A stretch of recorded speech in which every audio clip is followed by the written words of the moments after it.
GVMC commissioner దగ్గర కూడా స్పందన కార్యక్రమం జరుగుతుంది.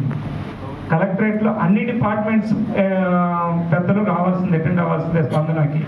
నేను రాను, నేను లేను అని చెప్పడానికి లేదు.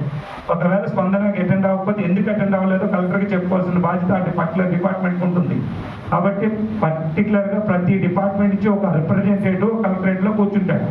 సో ఆ టేబుల్ ఏదైతే స్పందనలో ఉంటుందో మీకున్న ప్రాబ్లమ్స్ అక్కడ చెప్పచ్చు, ఆయన చెప్పిన ప్రాబ్లమ్ అక్కడ ఇవ్వచ్చు. రెండోది సెకండ్ కమిషనరేట్లో కూడా జరుగుతూ ఉంటుంది.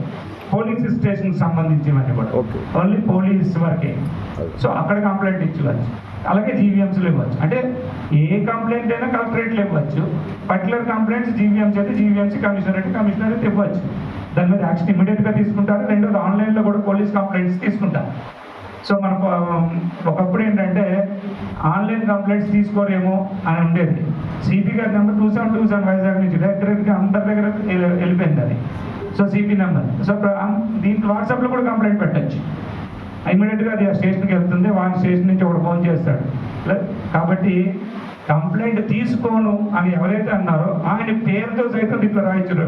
ఏది మీరు వాట్సాప్లో ఫలానా వ్యక్తికి నేను కంప్లైంట్ ఇచ్చాను, పోలీస్ స్టేషన్కి వెళ్ళాను, అక్కడ రైటర్ నేను తీసుకోను చీపో అన్నాడు, ఆయన మీద ఇమీడియట్గా యాక్షన్ కూడా తీసుకోండి అని చెప్పి కూడా దాంట్లో రాయించు. ఆ స్పందనలో కూడా రాయించి ఇమీడియట్గా యాక్షన్ ఉంటుంది దాని మీద.